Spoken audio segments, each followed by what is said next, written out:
नमस्कार दोस्तों, हमारे YouTube channel Alisa success point पर आप सभी का फिर से स्वागत है। हार्दिक अभिनंदन है। दोस्तों, हमारा जो टॉपिक चल रहा था इंग्लिश एजिज सेकंड ग्रेड के लिए, उसमें हमने कल की क्लास में एज ऑफ ड्रैगन को समाप्त किया था। आज जो हमारी क्लास होने वाली है वो विक्टोरियन पीरियड से संबंधित होने वाली है। विक्टोरियन पीरियड कब शुरू हुआ, कितने समय तक चला, इस काल की प्रमुख क्या घटनाएं रही थी, इन सब का हम आज इस क्लास में डिटेल से अध्ययन करेंगे। तो चलिए शुरू करते हैं आज की class. The Victorian period. The Victorian period जो 1837 में शुरू हुआ था और 1901 तक चला था। इसका जो प्रारंभिक समय माना जाता है वो 1837 के आसपास का माना जाता है और इसका समाप्ति समय वो 1901 तक माना जाता है। Queen Victoria ascended the throne of England in 1837, commencing the new era in the history of England known as the Great Victorian Period. इस पीरियड को विक्टोरियन एज के नाम से क्यों जाना जाता है? क्योंकि इस समय इंग्लैंड की महारानी विक्टोरिया थी जो 1837 में इंग्लैंड की राजगद्दी पर बैठी थी, इसलिए इस पीरियड को विक्टोरियन एज के नाम से जाना जाता है। असेंडेंट मींस होता है आसीन होना, सवार होना, बैठना। थ्रोन मींस होती है राजगद्दी, राज सिंहासन। 1837 में इंग्लैंड की राजगद्दी पर राज सिंहासन पर क्वीन विक्टोरिया है वो आसीन हो गई थी। कमेंसिंग मींस शुरुआत की, सूत्रपात किया।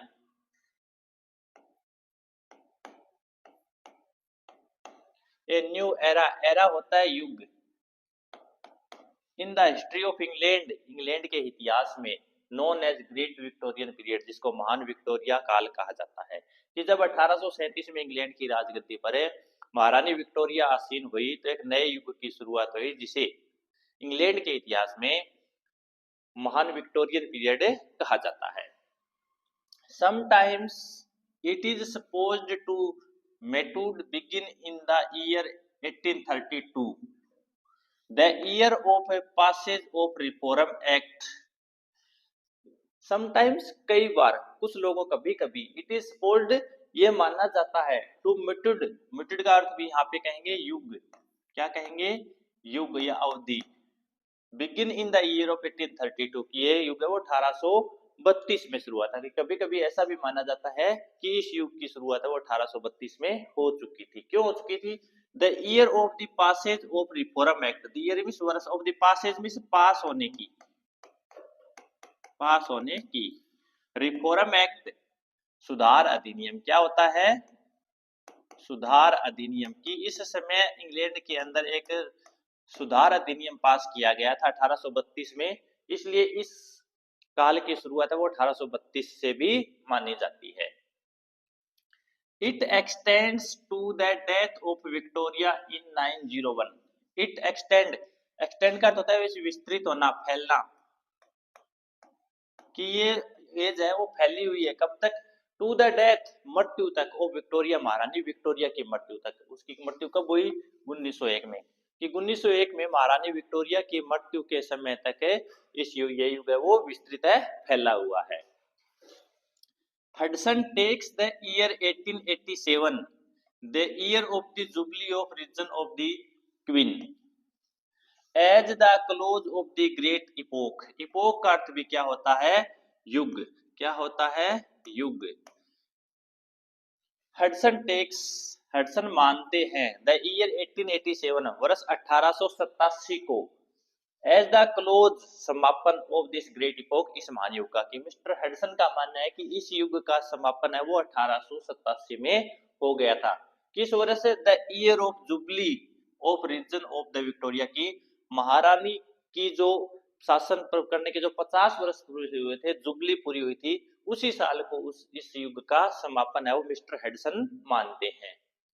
Much of the writings of the period, whether imaginative or dedicated, in verse or in prose, exhibit social, economics and intellectual problems of the age. Most of the writings, अधिकांश लेखन कार्य of this period, इस युग में जो किया गया था, वेदर चाहे इमेजिनेटिव काल्पनिक हो, इमेजिनेटिव काल्पनिक हो, और डेडिकेटेड यथार्थवादी समर्पित,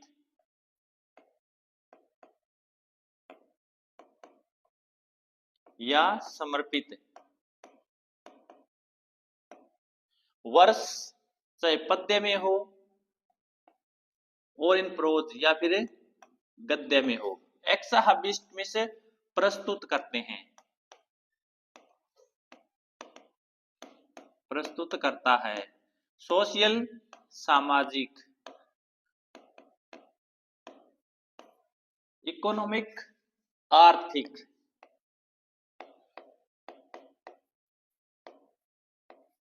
एंड इंटेलेक्चुअलिक, में से बौद्धिक,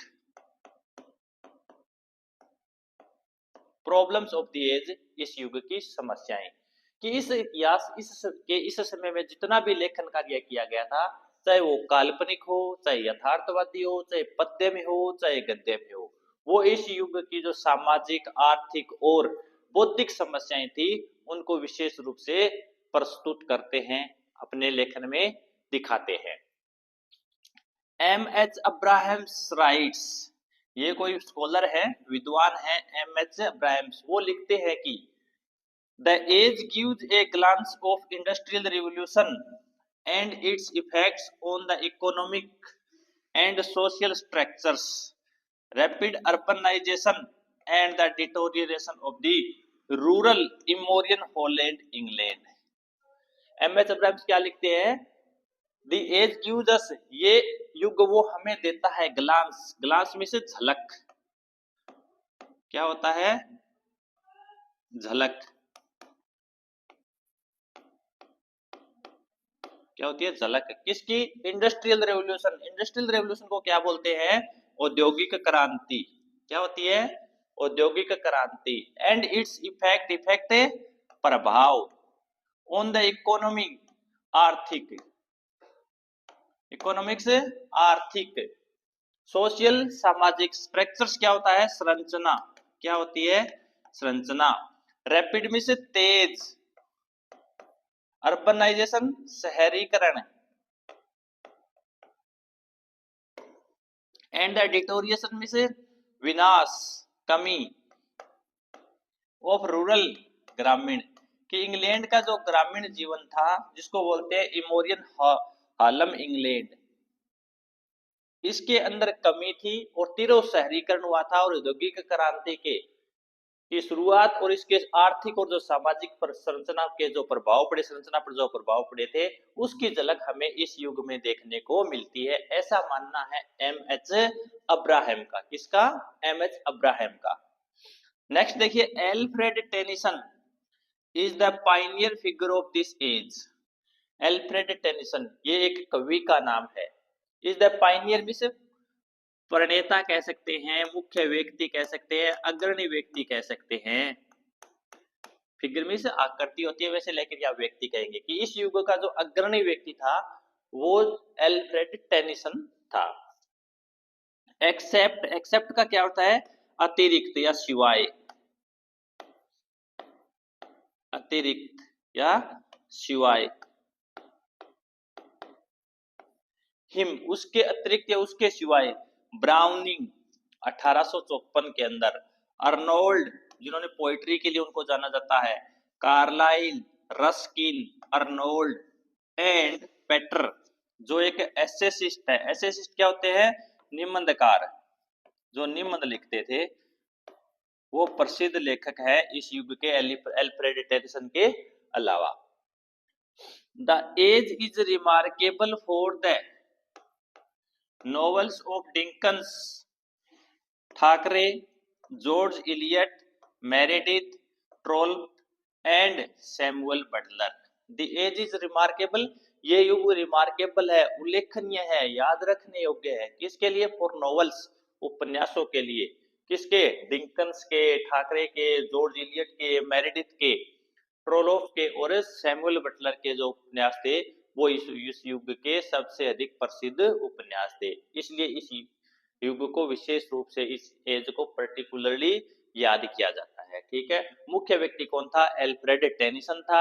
उपन्यासकार कौन थे? Dickens, Thackeray, George Eliot, Meredith, Samuel Butler थे। मुख्य जो दूसरे कवि थे जो एल्फ्रेड टेनिसन के अतिरिक्त थे, उनके अंदर ब्राउनिंग, अर्नाल्ड, कार्लाइल, रस्किन और पेटर आदि प्रमुख थे। ठीक है, तो ये मुख्य कुछ बातें थी इसके शुरुआत के अंदर। चलिए आगे देखते हैं इस युग की प्रमुख विशेषताएं क्या थी। तो देखिए, the poetry of the age is very particular. Particular क्या होती है? खास या विशेष। कि इस युग की जो कविता है वो बहुत ही खास या विशेष है। The spirit of the romanticism continues to influence the poet of this age. The spirit में से भावना of the romanticism, रोमांचकता की, continues में जारी रहे, to influence में प्रभावित करना,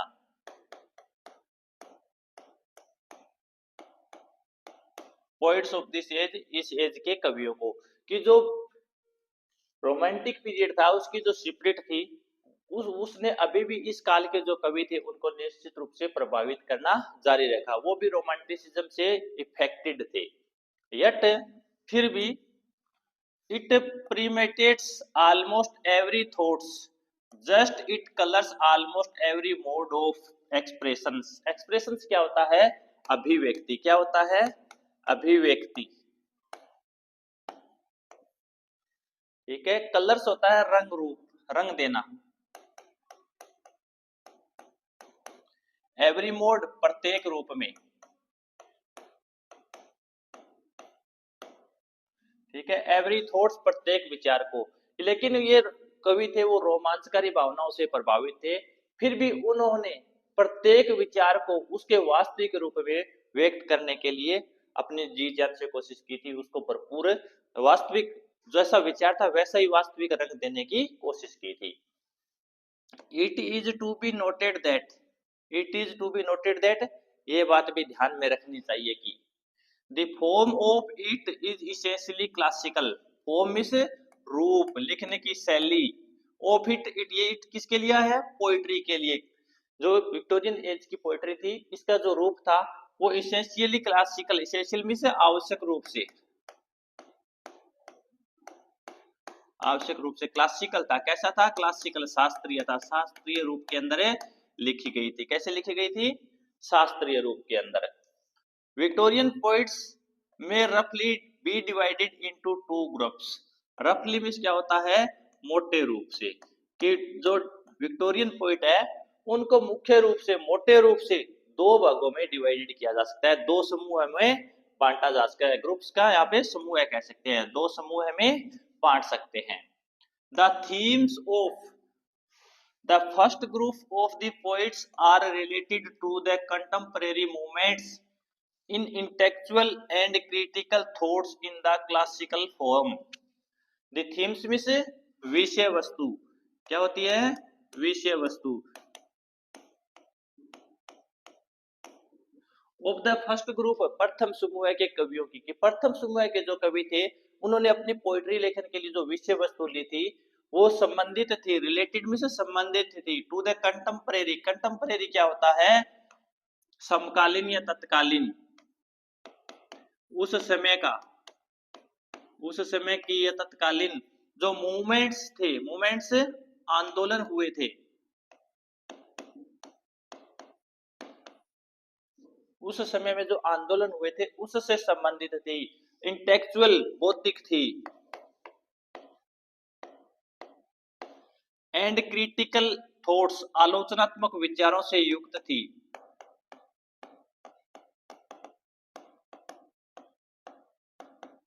इन क्लासिकल फॉर्म, शास्त्रीय रूप में। कि कविता का रूप था वो शास्त्रीय था और वो इस समूह के जो प्रथम समूह के कवि थे उन्होंने शास्त्रीय रूप के अंदर ही आलोचनात्मक विचार,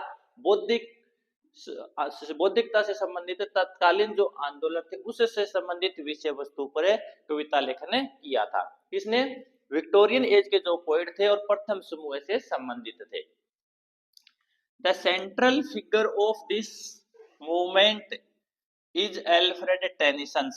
सेंट्रल, सेंट्रल का क्या होता है? केंद्रीय, यहाँ पे कहेंगे मुख्य, केंद्र भी मुख्य होता है, तो केंद्रीय व्यक्ति था वो एल्फ्रेड टेनिसन था। कि प्रथम समूह का जो अग्रणी व्यक्ति था वो एल्फ्रेड टेनिसन था। He was made the poet laureate. हाँ, he was made the poet laureate of England after the death of Wordsworth in 1850. Poet लोरिएट क्या होता है? राजकवि कह सकते हैं, वैसे कवि पुरस्कार के नाम से भी जाने जाते हैं। सबसे बड़ा जो पुरस्कार है कवि पुरस्कार, उसको बोलते हैं पोइट लोरिएट। सबसे बड़ा पद होता है, उपाधि होती है। तो उसे 1850 में जब वर्ड्सवर्थ की मृत्यु हो गई, 1850 से पहले वो पोइट लोरिएट विलियम वर्ड्सवर्थ था, लेकिन उसकी मृत्यु के बाद एल्फ्रेड टेनिसन को पोइट लोरिएट की उपाधि दी गई, उसको पोइट लोरिएट बनाया गया था। His works are in the true epitome of the age of Victorian. His works, उसके जो कार्य थे, जो उसने लेखन कार्य किया था, जितनी रचनाएं लिखी थी, वो ट्रू एपिटोमी से प्रमाण, सच्चे प्रमाण है। Of the age Victorian, Victorian age के वास्तविक सच्चे प्रमाण है वो एल्फ्रेड टेनिसन की रचनाएं हैं। And therefore he is regarded as the representative of the age. Representative क्या होता है? प्रतिनिधि। इसलिए उसे इस युग का प्रमुख प्रतिनिधि के रूप में रिगार्डेड किया जाता है, समझा जाता है। उसको इस युग का प्रथम व्यक्ति माना जाता है कि विक्टोरियन एज है वो एल्फ्रेड टेनिसन से ही संबंधित है। तो इसके अंदर कवियों के दो समूह थे। एक समूह का प्रतिनिधि था वो एल्फ्रेड टेनिसन था, उसे 1850 में वर्ड्सवर्थ की मृत्यु के बाद पोइट लोरिएट बनाया गया था। ठीक है, चलिए नेक्स्ट देखते हैं।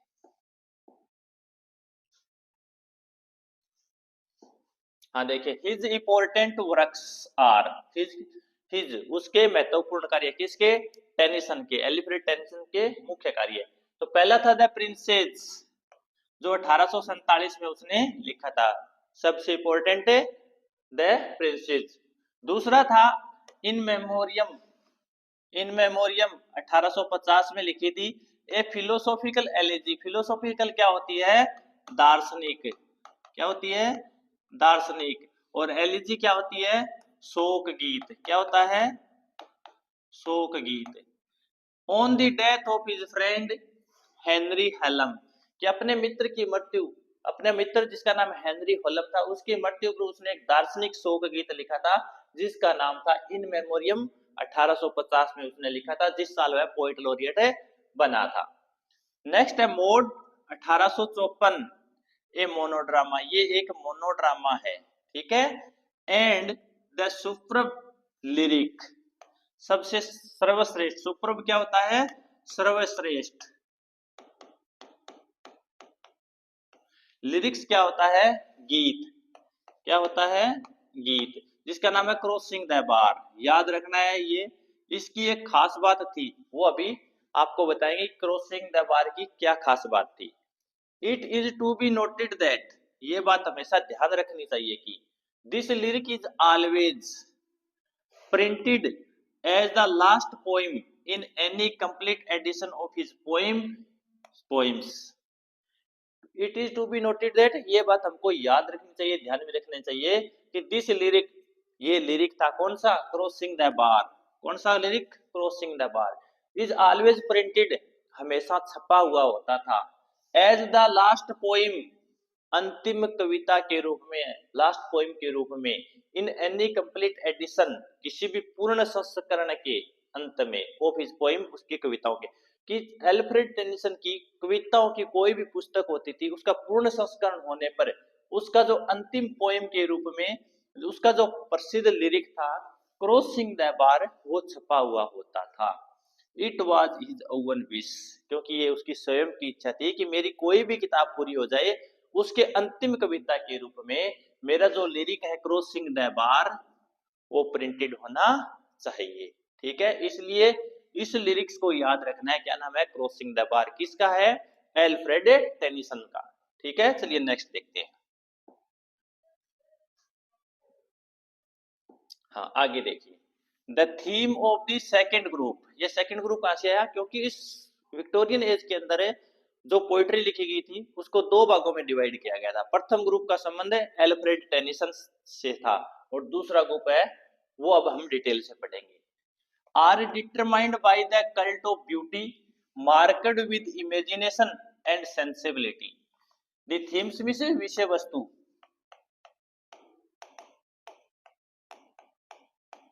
ऑफ द सेकंड ग्रुप दूसरे समूह की डिटरमाइंड में से निर्धारित थी। क्या थी? निर्धारित थी। Bye the cult of beauty, beauty क्या होता है? सौंदर्य। मार्केड चिन्हित with imagination Kalpana and sensibility संवेदनशीलता।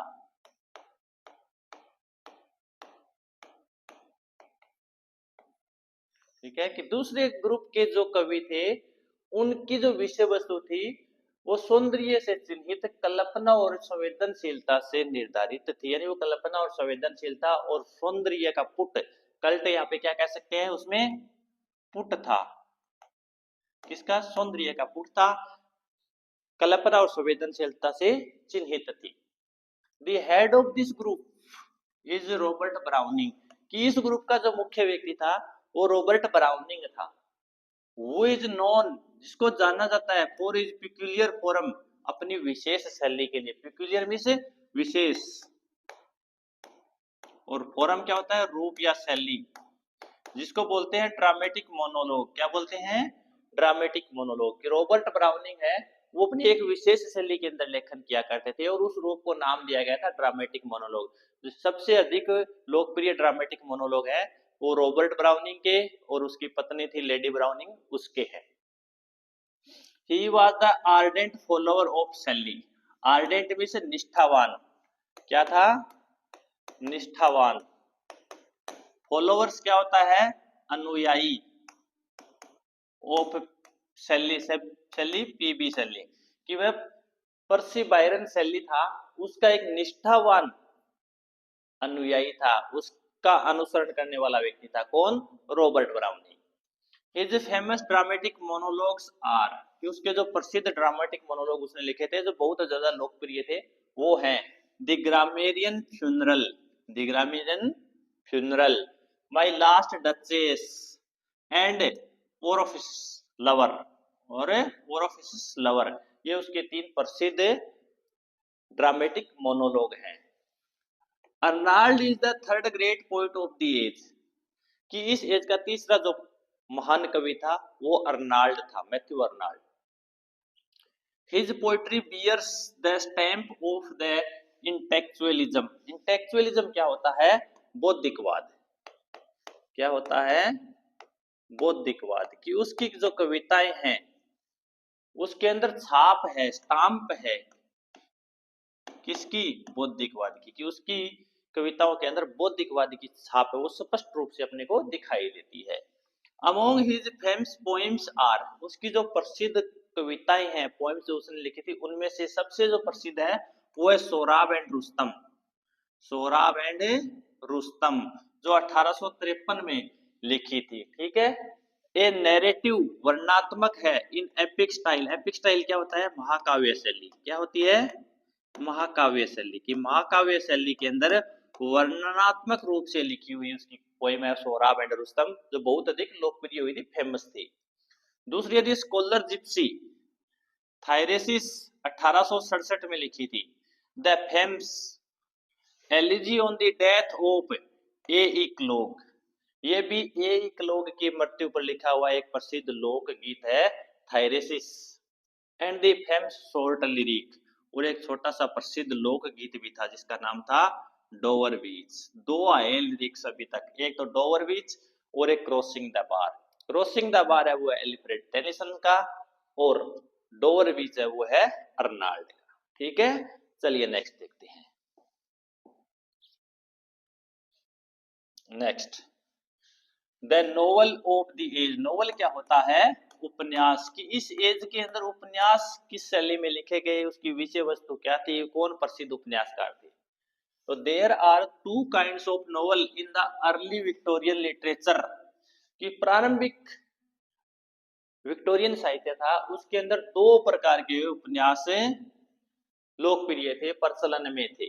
पहला था सोशल नोवेल, सामाजिक उपन्यास, और दूसरा था द रियलिस्ट नोवेल। रियलिस्ट यथार्थवादी, यथार्थवादी उपन्यास। द पाइनियर, पाइनियर क्या होता है? प्रणेता, अग्रणी व्यक्ति, उसको बोलते हैं पाइनियर, मुख्य व्यक्ति। Of the social novels is Charles Dickens, कि सामाजिक नोवेल थे, जो सोशल नोवेल्स थे, उनके जो प्रणेता थे, मुख्य व्यक्ति थे, वो चार्ल्स डिंकन्स थे। ही टूक सोशल प्रॉब्लम्स, सोशल प्रॉब्लम्स क्या होती है? सामाजिक समस्याएं, अफेक्टिंग, जो प्रभावित करने वाली थी, क्या है? प्रभावित करना, प्रभावित करती थी। द पुअर, गरीबों को, पर्टिकुलरली, विशेष रूप से, चिल्ड्रन, बच्चों को, कि उसने ऐसी सामाजिक समस्याएं जो गरीबों से संबंधित थी और विशेष रूप से गरीब बच्चों से संबंधित थी, उन समस्याओं को उसने अपने उपन्यासों के अंदर उठाया है, प्रस्तुत किया है। द अदर नोवेलिस्ट, दूसरे उपन्यासकार ऑफ दिस एज, या सोशल नोवेल्स, जो सामाजिक उपन्यास लिखते थे, उनमें Mrs Gaskell, किंगले and brown sisters, जो प्रसिद्ध उपन्यासकार हैं जिन्होंने सोशल नॉवेल्स लिखे, उनके अंदर मिसिज गैस्केल, श्रीमती गैस्केल, किंगले और ब्रोंट बहिने हैं। कौन है? ब्रोंट बहिने हैं। The central figure of the realist novel is, central figure, मुख्य व्यक्ति,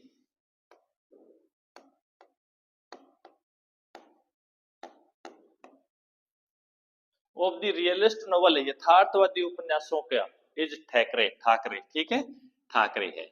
कौन है? Thackeray. He is hostile, hostile क्या होता है? क्रूर, नफरत करना, शत्रु, तापूर्ण कह सकते हैं, ठीक है, शत्रुतापूर्ण। ही इज होस्टाइल, वह शत्रुतापूर्ण है, किसके प्रति? टुवर्ड्स, की ओर, रोमांटिसिज्म, रोमांसकारी भावनाओं के, एंड सेंटिमेंटलिटी, संवेदनशीलता के, कि वह संवेदनशीलता और रोमांचकारी भावनाओं के प्रति उसके जो विचार वो बड़े ही शत्रुतापूर्ण है, वह उससे घृणा करता है। So the truth, truth means क्या होता है? सत्य। हिज नॉवेल्स, जो उसके उपन्यासों के अंदर है, प्रेजेंट मीन्स प्रस्तुत करते हैं, और क्रूअल, क्रूर है, कि इसलिए उसके उपन्यासों में जो सत्य प्रस्तुत किया गया है वो बड़ा क्रूर सत्य है, कटु सत्य है। हिज चीफ नॉवेल्स आर, उसके जो मुख्य उपन्यास हैं, जो प्रसिद्ध उपन्यास है, वो है वैनाइटी फेयर, याद रखना हमेशा, वैनाइटी फेयर किसका है? ठाकरे का है। एंड पेंडेनिस, एंड पेंडेनिस, ये दो उपन्यास हैं वो ठाकरे से संबंधित हैं। The other novelist of the Eliot novels is George Eliot, कि यथार्थवादी उपन्यास लिखने वालों में दूसरे जो अन्य जो प्रसिद्ध उपन्यासकार हैं, उनमें जॉर्ज इलियट है। रियल नेम, जिनका वास्तविक नाम था वो मैरी एन या फिर मैरी इवांस के नाम से भी वो जानते थे। उनका वास्तविक नाम मैरी एन और मैरी इवांस था, और वो रचना करते थे जॉर्ज इलियट के नाम से।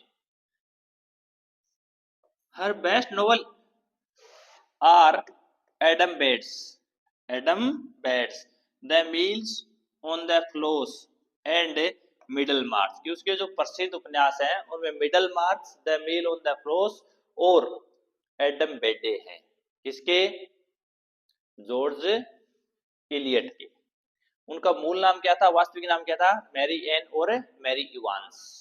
वैनिटी फेयर किसकी है? ठाकरे की है, ठीक है। दूसरी क्या है? पेंडेनिस, ठीक है। वो बड़ा ही क्रूर सत्य लिखते हैं, रोमांटिकवाद और संवेदनशीलता से उनको घृणा है, वो उसके प्रति बहुत ही क्रूर भावना या फिर शत्रुतापूर्ण भावना रखते हैं। चलिए नेक्स्ट देखते हैं। नेक्स्ट है the prose of this age, prose गद्य, की इस युग के अंदर गद्य साहित्य वो किस प्रकार से लिखा गया, उसकी क्या विशेषताएं रही थी। A great mass of, great mass means अधिकांश भाग कह सकते हैं, ठीक है। क्या है? अधिकांश भाग ऑफ विक्टोरियन प्रोज, विक्टोरिया काल में लिखे गए गद्य साहित्य का। इज डिवोटेड, डिवोटेड मीन्स समर्पित है, क्या है? समर्पित है। टू फिलोसफी, दार्शना विज्ञान या दार्शनिकता को। लिटरेरी क्रिटिसिज्म, साहित्यिक आलोचना।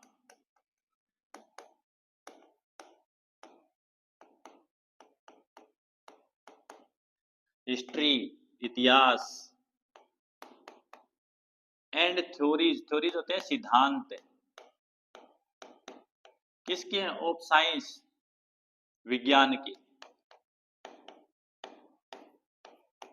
थ्योरीज ऑफ साइंस, विज्ञान के सिद्धांत।